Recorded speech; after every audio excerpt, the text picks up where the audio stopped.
Assalamualaikum dan selamat pagi semua. Okey, nama saya Elisha Aulak binti Amarjit Singh dan nombor matrik saya GB230126.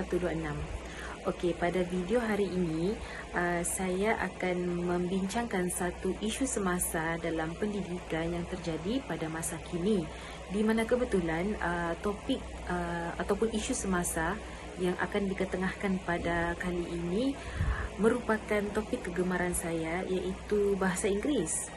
Okey, apakah topik yang terdapat dalam isu bahasa Inggeris ni?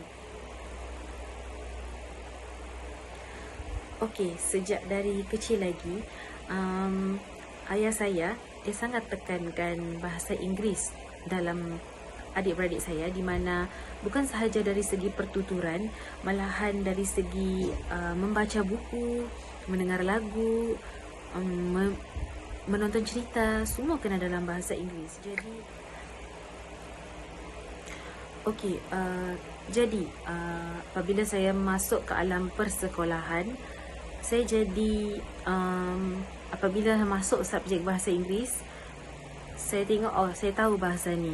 Okey, saya anggap biasa, saya anggap macam dia sama dengan bahasa Malaysia, benda yang mudah dipelajari, subjek yang mudah dipelajari, kerana dua-dua bahasa. Jadi saya fikir dua-dua adalah subjek yang semua boleh skor, semua boleh capai markah yang tinggi. Tapi hari demi hari, apabila saya berada di sekolah, saya perasan yang kawan saya ada yang setengah yang mengadu, di mana mereka susah untuk mendapat markah yang tinggi untuk subjek tersebut.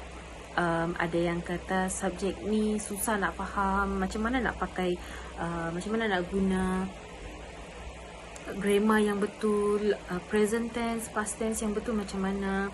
Jadi saya fikir, kenapa susah? Kenapa benda ni susah kenapa subjek bahasa Inggeris ni susah untuk dipelajari?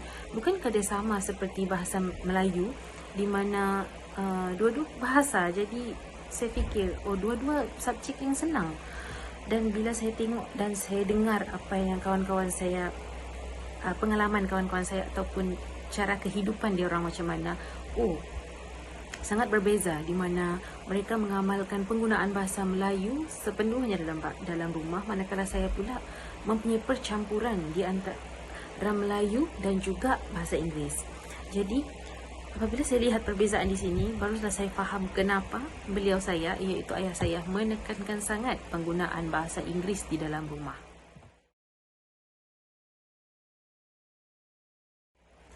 Tapi apa pula isu yang ingin saya ketengahkan ni? Sejak dari tadi, mungkin anda perasan yang saya hanya menceritakan pasal diri saya sahaja. Okey, marilah kita masuk ke dalam isu semasa yang ingin saya ketengahkan hari ini, yang bertajuk di mana KPM mahu pelajar tingkatan 6 mahir BI ataupun bahasa Inggeris ikut standard global. Jadi, kenapa KPM ingin menekankan perkara ni? Penting sangatkah bahasa ni? Sebagai seseorang yang telah melalui zaman persekolahan daripada tadika sampailah sarjana muda, jawapan saya adalah ya, sangatlah penting bahasa ini.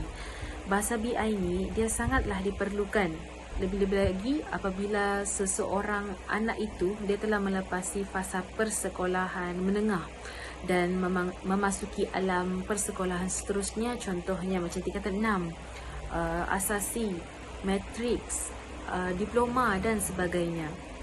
Kerana kebanyakan silibus ataupun pensyarah-pensyarah yang ada ataupun guru-guru yang ada menggunakan bahasa Inggeris, dan ada kalanya guru-guru ataupun lecturer yang sedia ada berasal daripada negara luar, di mana mereka perlu untuk bertutur dalam bahasa Inggeris, kerana apabila tidak ada penggunaan bahasa Inggeris di antara pelajar dan guru tersebut, di situlah akan terjadinya language barrier, di mana pelajar tidak dapat berkomunikasi langsung dengan guru kerana mereka tidak tahu bertutur dalam bahasa Inggeris.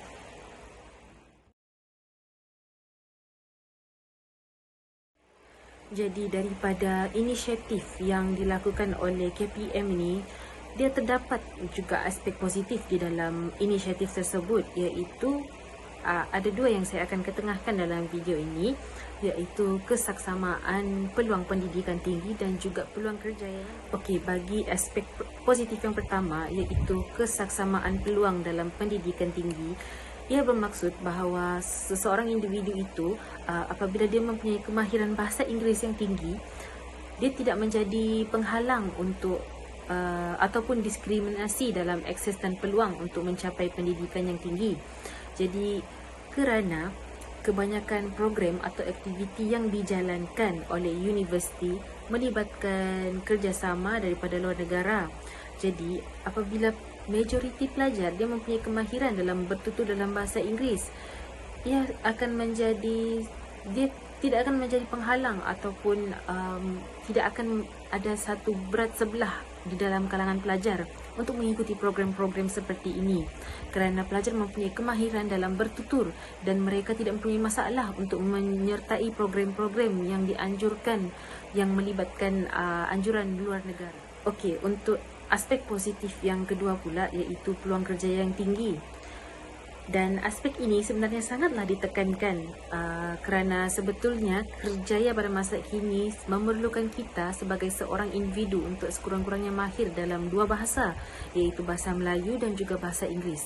Sekarang kebanyakan syarikat-syarikat yang ada, terutamanya lah syarikat yang saya lihat, syarikat kejuruteraan, mereka mempunyai kerjasama dengan negara luar, terutamanya negara Jepun. Oleh itu, apabila kita memohon sesuatu jawatan, kita perasan yang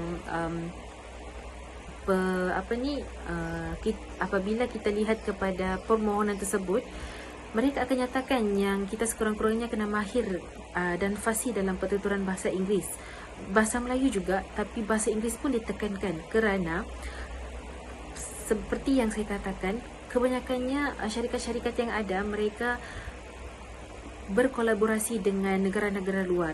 Jadi apabila kita tidak fasih dalam bahasa Inggeris, macam mana kita nak berkomunikasi dengan partner kita ataupun rakan kongsi kita untuk syarikat tersebut?